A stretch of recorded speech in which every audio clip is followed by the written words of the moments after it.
This is Victoria Minninger, and you're listening to Chasing Dreams with Amy J.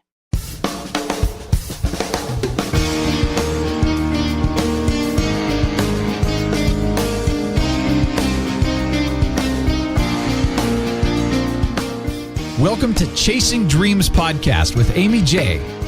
Amy believes that realizing a life without regrets is achieved by taking chances, chasing your dreams, making moves, and overcoming your doubts. The Chasing Dreams podcast will help you overcome life's obstacles, believe in your potential, and inspire you to face your fears.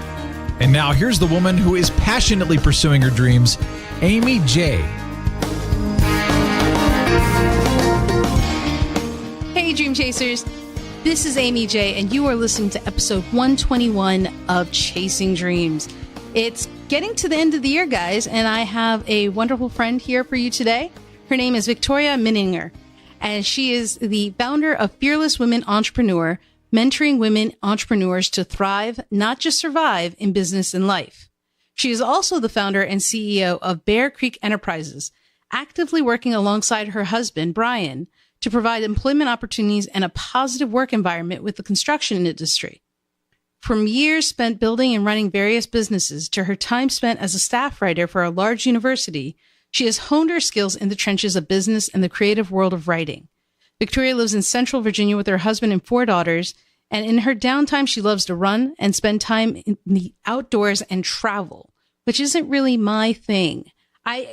Victoria, welcome to the show, first of all, but kudos to you for the whole enjoying outdoors. I'm not very good at it. Well, Amy, thank you for having me.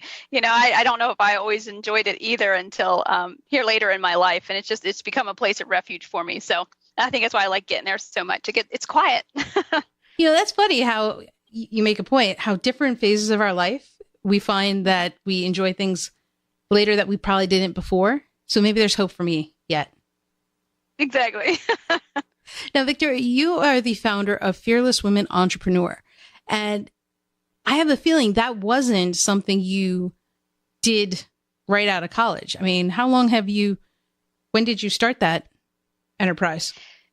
Sure. Well, so that Fearless Women Entrepreneur actually just kind of became more public probably in the fall here in September. It was something that was born out of something I was already doing, mentoring other women entrepreneurs. I'm a business owner myself and have been a business owner over the many years, and I've just learned a lot of things. And so the women that knew me locally and in my community and even beyond, they knew I was a business owner. And so they would come to me and say, I'm running this business myself and I just have some questions, or they wanted to be able to scale something up and they didn't quite know how to do that. And so, having been down that road, I guess they saw me as a place to just ask those questions. And I started getting in conversations with them, and I just loved it. Just being able to champion another woman in business and watching her grow has just been really awesome. Well, how did your experience come to play? I mean, you're the founder and CEO of Bear Creek Enterprises. Why don't you tell us a little bit about what that company does and what you do? Sure. Well, that company is fairly new as well. It started in June of 2016. And honestly, kind of like you said, it wasn't something that I thought I'd ever be not necessarily running a company, but doing what we're doing now. So often where we start out in life is not where we land up. And so in June of 2016, I was kind of getting to a place where I was just ready to kind of switch careers a little bit and career direction. Up to that point, I had been kind of in the bookkeeping administration world. I had been doing we had built a business prior to that for about 8 or 9 years. And when you're building a business, you do about everything: marketing and HR and running employees and crews and stuff. And so anyway, but we were back at this place where I was just ready to do something different. And so I was trying to decide what to do. And my husband at the time was working for a really large construction company, and they kept having this need for construction cleaning. Basically, we would come in after a project was completely done and before the new owner moved in, like for a restaurant, that sort of thing. And I would just come in and clean it. And so I started looking at that and said, I can do that. The margins are really good. The overhead's incredibly low. It would be easy to staff, and it's completely different than what I've been doing before. So I jumped into that in June of 2016. And for the first 6 months, it just started really picking up to the point that my husband he was in a place where he was ready to kind of make a career or just a switch from working for somebody. And so we started talking about it and just felt like I could bring him on to kind of expand our construction offerings because that's really his wheelhouse and what he really loves to do. And so in November, he came to work for me. So we're still a woman-run company. We decided to just stay that way. And I work with him in the day in and day out of that. So we're a standard construction company that we do framing and finish framing and that sort of thing. But then just recently, we've launched these tiny studio offices that we're beginning to put into production for the entrepreneur on the go, or the business person that needs something in their backyard, or an event needs an office space, and we can pull it in and get it set up and that sort of thing. So, yeah, I tell you, it's been quite the ride the last year and a half or so with this new business kind of taking off. I have so many questions. Sure. Okay, let me start with, so by day, you're working with your husband. By night, you're still with your husband. Your husband's still okay, right? He is. There are days, though, that I'm thinking, either he's going to quit or I'm going to quit, one or the other. But, we've learned to really work well together. It's had to change over the years, in how we work together. But, that usually surprises people a good bit. But we've learned how to work together. But that's also wonderful at the same time that you've been able to find a way for you guys to come together to do this. Did you ever imagine that you and him would work together at any point? We actually started working together back in, I guess, 2003. He started a construction company, a design, build, remodeling company. Needed a bookkeeper. That's kind of what I knew how to do. And so I was like, okay, I can do that. And so we started working together for 8 or 9 years. And we each had our places that we were gifted at and we worked really well at. And so we worked together before. In 2009, that business closed because of the big housing crash that happened in so many areas. And so we hadn't worked together, I guess, since that point. And we were just ready to kind of go back into that again. That's great. I love that you guys are making this work and that, you're doing something that's also helping others. And this is a really neat idea about the whole studio trailer thing. How did that come about? Because that doesn't seem like it's a, natural thing to do. No, not really. And really, that was really the brainchild of my husband, of Brian's. He was trying to find something that was something that we could produce. So when you're in construction, a lot of what you do, a lot of money goes out ahead of time because you're, buying material, you're having to pay labor before you get paid. And so the cash flow is just a lot different in construction. But in this kind of production type business, it allows us to be able to build a unit. People pay, at least a portion of it, and we're able to build it and then bill it right away when it's finished. And so for us, it was part of that. But also just my husband's always loved the whole tiny house movement. And so, and we've always really worked hard at living simply and stuff. And he began to just see a need we're just at a different time now, people are working from home, they're working remotely or whatever, and they need spaces to kind of land in offices. And so that's kind of how it all kind of came together. And it's still coming together. We're still working out the details of it, but it's been really exciting so far. Well, so if we back up, right, and we go back to young Victoria, what did young Victoria want to be? Well, when I was a kid, I think I wanted to be a teacher. I loved my teachers, and I just really thought, I'm going to be a teacher one day. I'm going to teach kids and do that. But then as a teenager, I was doing a lot of babysitting. I got completely burnt out and just thought, no, I'm not teaching. And so that I didn't go to school for that or anything. But what I learned later in life was that I actually still really like teaching. I still like working alongside people to help them learn different things, just in a different setting, not necessarily a school setting, but more, adults, college age students, that type of thing. And so, as a little girl, I wanted to be a teacher, but it looks different now than what I thought it would when I was a kid. Yeah, I'd say so, but you can tell that there are strands of your interest still being used today, just in different ways. Mm-hmm. Yeah, absolutely. It's funny how those things morph and change if you allow them to. So often we have things in us as kids that we think, well, there's no way I can use that, what I thought was a gift, and we stop searching to see how we can use it in the changing world of today. But yet often if we look around, I think we can find those places where we can start plugging in those passions that we had forgotten about as kids or whatever. Now, you have kids, right? We do. We have 4 daughters. Do you see in them dreams that are coming up that they might want to chase, like you kind of saw in yourself? Oh, absolutely. I mean, each one of them has something that we can point to and go, that really is something that that they want to pursue. Like one of our daughters, we actually have a set of twins that are in the middle, and our one daughter loves horses. And so a couple years ago, she was all excited about horses, and we said, well, we had a farm at the time, and we're like, we'll get this horse, and we'll just see how you take care of it, and then we'll go from there. Then we'll talk about lessons and all that. And this is a child that doesn't like to get dirty. She's very much a girly girl and stuff. And that child was out there mucking out stalls and grooming that horse every day of the week, and really stuck with it. And now she's almost 17 and works for a trainer in our local area. And that's what she's pursuing. And we're encouraging her in that. Now we want to see her put the hard work in for it, to know that this isn't just something you do for 2 months and then, oh, well, not interested anymore. If you really want something, you got to work hard for it. Oh, I love that. I love that the passion is there, but also that you and your husband you're essentially role models for them. You're the direct role models for them in the work that you're putting together and what you're making happen. And the fact that she's, mucking out stalls because she enjoys it so much and she's passionate, and that you're encouraging it. Yeah, I think we need to do that in our kids, and it's okay to let them see you succeed, but it's also important for them to see how you fail, and how you handle that afterwards. And our kids have seen us fail often, and we never hide that from them. Yeah. I was going to ask. I mean, you say that, and I don't disagree with it. I think that it is important to see not just the positive, but the negatives to chasing dreams, and that sometimes it doesn't always work, and how we make ourselves better when we fail. But when you and your husband failed individually or collectively, however it was, do you sit your girls down and then talk about it? Or is this something kind of organically that's felt and explained and understood? Yeah, well, we did a little bit, mostly sitting them down.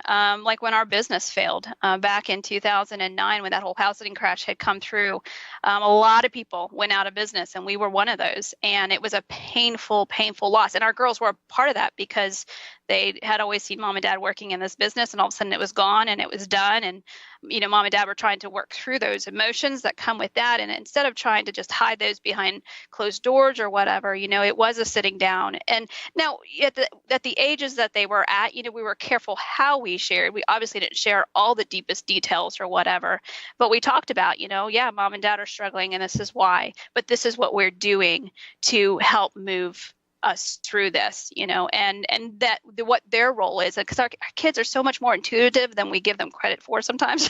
They pick up a lot of stuff that you don't realize they pick up. And so I think to have be able to have an open conversation allows them the ability to express their emotions, to be able to handle that honestly, and to know that that's okay, so that when that happens to them, they hopefully know how to then deal with that in a healthy way. Because it's not if it happens to them, it's when it happens to them, because it will. And how did they take that? I mean, I know it's, for me, if I had that conversation, it's difficult. It's difficult, to hear your parents are struggling. The times are tight and tough. Were you surprised by your kids' reaction? No, not really. We let the tears flow, because the tears, they need to come. They need to know that that's okay to, express that. Some of them, allowing them to ask their questions about why something didn't succeed, and to be able to be honest and vulnerable as a family. And we've always done this with our girls, even beyond these type of situations. So it wasn't unusual for us to sit down and have a family meeting or whatever with them about different things, and just encouraging them, to express what was in them, and to know that, this conversation would go on. It wasn't a one-time conversation. It wasn't, we sat down, okay, we've cleared the air, this is what's happening, we're not talking about it anymore. Those conversations still come up, years down the road after we've been way past that. They'll talk about, those days that were really hard. And we're not going to be able to protect our kids from everything. And so, we do our best to help them process through it. Yeah, I think it's, kudos to you. It's not always easy having that conversation, especially with kids. But I do think that they learn something from it. And you guys are a parent. I mean, clearly you're an example of not just what you do when you fail, but hey, here's what happens when things go well. Mm-hmm. Right. Exactly. Yeah. Because I need to know how to handle both things with grace, and with humility as well, when they have those victories and when they have those defeats, and how they approach people, because often our reactions are around other people, and how are they going to handle themselves appropriately in that. And do they always get it right? No, they don't. But then it opens up another conversation as to why, the attitude was the way it was. And what I tell my girls all the time is that, at the end of the day, it doesn't really matter what the other person did or said. You own your own reaction. You own your own response. You are responsible for that. And so doesn't mean that whatever happened with the other person and wasn't right, like if a sister was mean or whatever, and they won't get in trouble for that, but they own their own response. And that's the same thing in life when they fail or win at something. It's their response is just as important. Now, as someone who has gone through the ups and downs of dream chasing, right? Yeah. What are some skills that helped you the most in what you went through? And is that something that you think your girls have picked up from you? Or is that something that, people have to go to school for to get lessons on? Like, how does that work? Yeah, I mean, I think it's always important that you surround yourself with people that you learn those kind of things from, that are strong, that their life shows how you want to be in life. But like when we were going through those really hard times, one of the things that we talked with our girls often about was, it's okay to take this conversation outside of this small area. There are those safe people to talk with. When you're chasing dreams, you need those safe people that you've given permission to speak into your life, because you don't want everybody speaking into your life, because those unsafe people, but the safe people to speak into your life, because and to be able to tell you the hard things, to challenge you on stuff, to not always just say yes to you, not be the yes person all the time, but also be the no person. And so, invite people, safe people into your life to help you walk through that. And then, just being really honest with yourself. I think so often we know deep down in our hearts more than we're willing to admit at times, and we have to just get really honest with ourselves when we're chasing our dreams and how it's going. I love what you just said, though, about how you let the safe people in. Because oftentimes I think people, myself included, allow the opinions of others, and probably too many others, to influence myself and the decisions I make. And that's not an easy thing to cut off. And especially in distinguishing safe people versus unsafe people, using that terminology, what would you say are distinguishing factors between the two? Like, if someone was like, hey, I'm trying to work on defining who should be giving me opinions, who I should let in and who I shouldn't, what do you suggest I do as an exercise? I guess what I do is I look and see, how long that person's been in my life, and what value have they added before the crisis came, before the difficult place in my life came, and what is their track record, I guess. And I'm a huge fan of Brene Brown and just reading her stuff. And she talks a lot about, finding those safe people and the marks of a safe person, the person who's really interested in you and hearing you, not so much interested in just telling their story or, an instance where, they had something go wrong and this is what they did, or that negative Nancy person that's just always, raining on the parade, but isn't overly helpful. But that takes time, to build those relationships. And usually for me, it's a very select few. Like Brene says, they have to have earned the right to hear your story, to know what is happening in your life, so they can give you, good feedback. And those people are few and far between. Very good point. I mean, I think Brene really does talk about that. And guys, I'll have some links to Brene's TED Talks and stuff that you should check out on the show notes page. But I'm glad you brought that up. I mean, it isn't an easy task, and you're not always going to be successful for that. That's the part I think was the hardest to grasp, is kind of being like, looking back and going, made a wrong call there. I'm just going to step back in what I tell you, kind of thing. Yeah.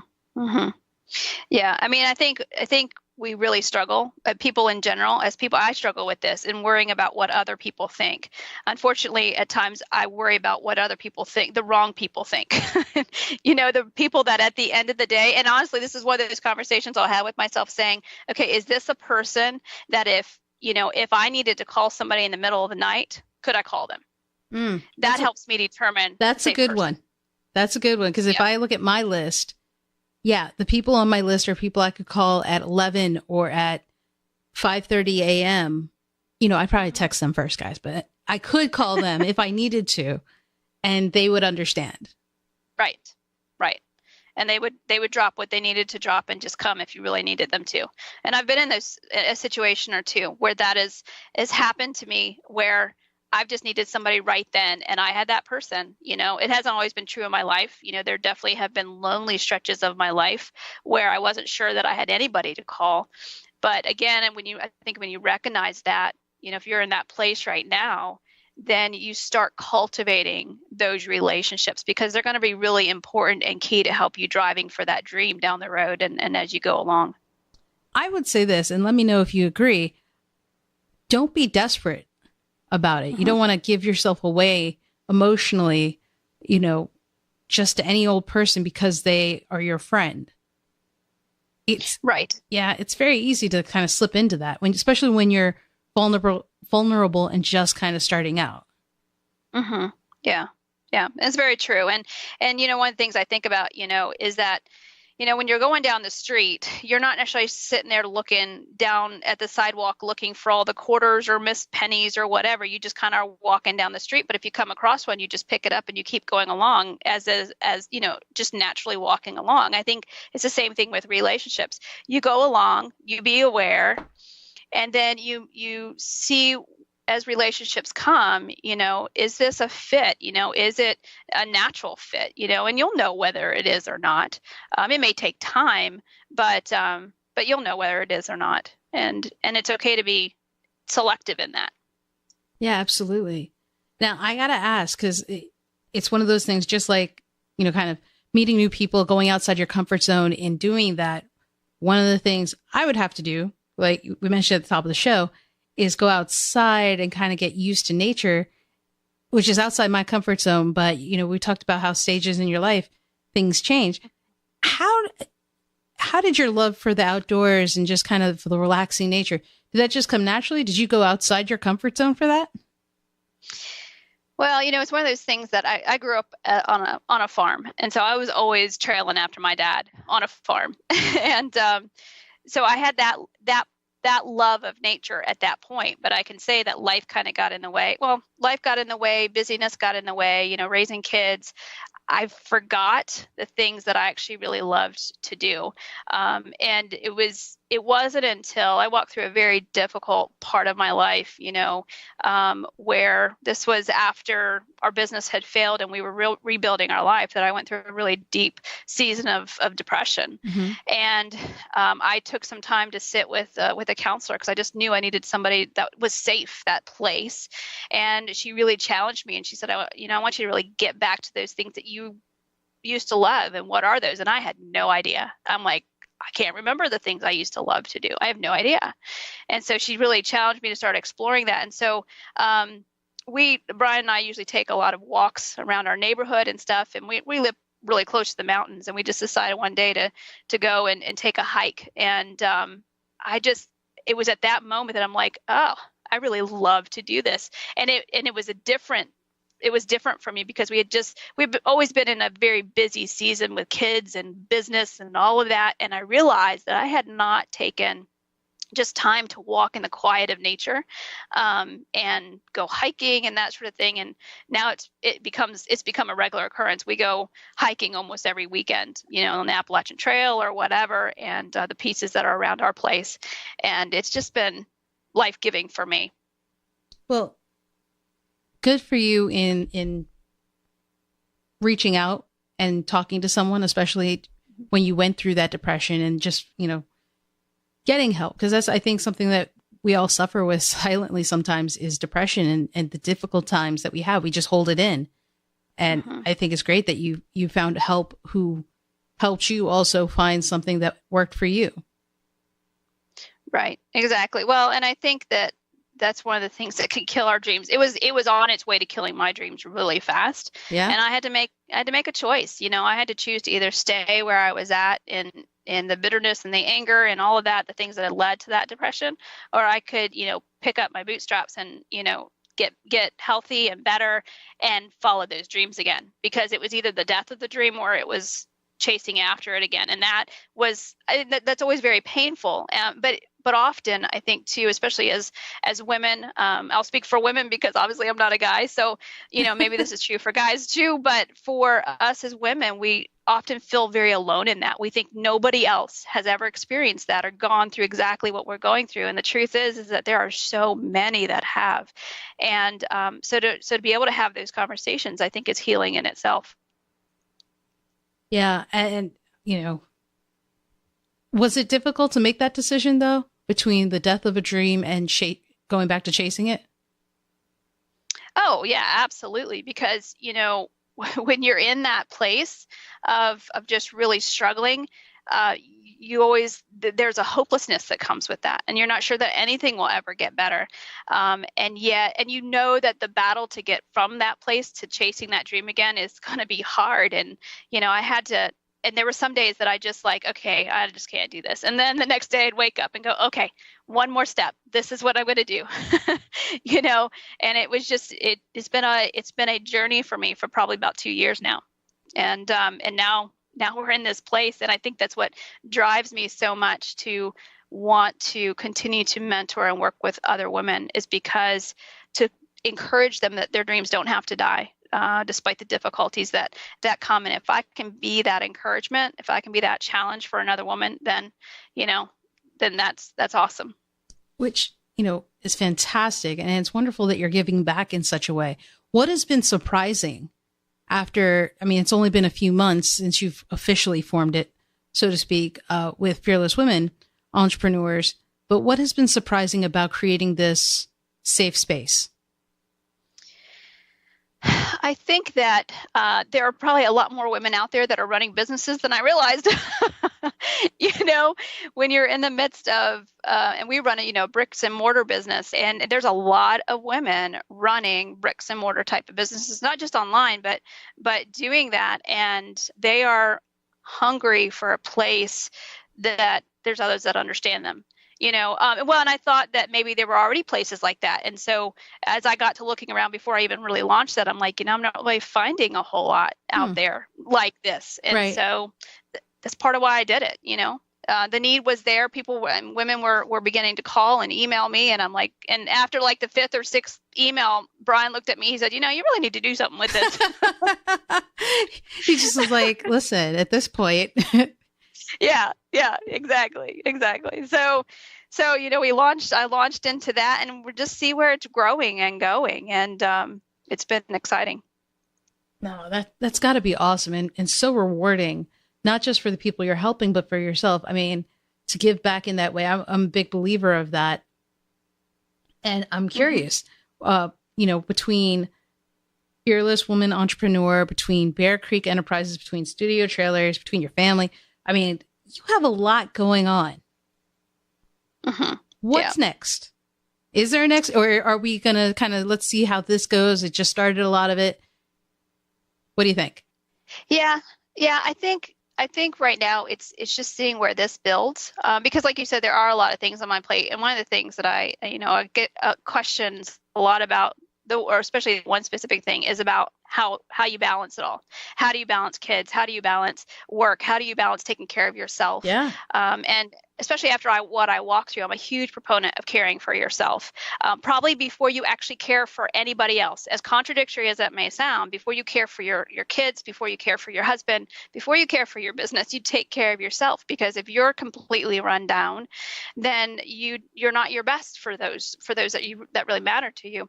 And so I just want to see, see where this builds and goes. And we still have a whole team of people at Bear Creek. Our heart really is to provide an environment where they can grow and hone their skills and really feel valued and feel taken care of. And for us, it's not just the employee. It's when we hire somebody, it's like we're hiring the whole family. We're there, committed to caring for them as an employee and for their family. And I think when we do that, we really help people to grow, and we make our communities better, and we make our companies better. I think that's absolutely true. I mean, congratulations, because when you look back on 2017, I mean, it sounds like you have so much going on, and I can't wait to keep following your journey into the new year. What is something you would recommend now that we're kind of gearing up or winding down one year, gearing up the next? What is an action you would recommend to a dream chaser getting ready for the new year? I think one of the things that I recommend to the women that are, within the community of fearless women is that is about taking everything that's on your plate and looking at it and saying, okay, is everything on my plate still supposed to be there? Is the season for that particular thing done, or is it something I'm to carry into the new year? Because I think if we don't take an honest look at what's on our plate, I do this every quarter. I sit and I look at everything on my plate every quarter, from my business to my family to the things I'm doing myself. And I say, is it still supposed to be there? Am I making room for the things that matter? And for me, it's not just about balancing it. It's not about an equal balance. It's, am I giving appropriate attention to the things on my plate? And if I'm not, then something's out of whack, and I need to remedy that. And so I think it's always a good thing to do every few months, but most certainly at the beginning of a year, and go into your year knowing that what you're tackling and what you're putting your feet to is really what you're supposed to be doing. So you're essentially auditing yourself every quarter, like every 4 months or 3 months? I do. 3 months. Every 3 months. Yeah. I have this thing called a balance sheet, and that I created, and I just sit down and I just get really honest with myself, and I say everything on my plate, absolutely everything, every commitment I've got, whether it's personal or it's business. And I do. Yeah. I audit it down and say, okay, what realistically, how much time is that taking? Did I allow enough time for it in this season of time? And if not, then you just have to, I think, if you really want to succeed at your dreams, you got to be really honest about where you're at and next steps and what it's really going to take, so that you can say no when you need to say no, and when you can say, so you can say yes when you need to say yes, and do it authentically, and not, regret it or be angry because you said yes to something and you really shouldn't have. So yeah. May I ask, have you actually taken things off your list because of your audit? There actually has been things like this last quarter. Someone had asked me about doing something particular in the community, and it was an awesome thing. And I said, yeah, I just can't. I've committed to these things on my plate, and I have to give them, honest attention. And when you're honest with people like that, I think they respect that. They may not like the answer, but they'll respect that. I was going to say, wow, who are you talking to? They took that rejection well. I'm sure you let them down softly. Right. Yeah, exactly. The gentle rejection. When people do that. Exactly. But you have to. I mean, I actually talk with my girls about, about the concept that you only have so many yeses to give, like healthy yeses. And once you've given all those out for a season of time, everything else, no matter how good it is an absolute no, because you can't give your very best if you're stretched so incredibly thin. And so it's not easy to live by. I'm not even saying that, because there's some great things that come along that I'm like, oh man, I wish I had room for that. But, because of the season I went through in depression, part of why I got there was I had too much on me. I had too much on my plate. I said yes to too many good things, and I crashed and burned really hard, and it affected my family and my relationships, and I'm just not willing to do that again. And so I take the steps to stay healthy, ahead of time. Good for you. That's awesome. Well, Victoria, thank you so much for coming on the show. and helping us to close out 2017 in style. You're welcome. Thank you for having me, Amy. And Dream Chasers, that was Victoria Minninger. What a great story. Loved every minute of it. And guys, she is absolutely right. You know, you got to audit yourself every now and then and see how things are going. Check in with yourself, so to speak. And she has been so kind as to share a balance sheet to help you with that. And you can find that as well as all the links we mentioned and more about Victoria on the show notes page over at chasingdreamshq.com/episode 121. That's episode 121.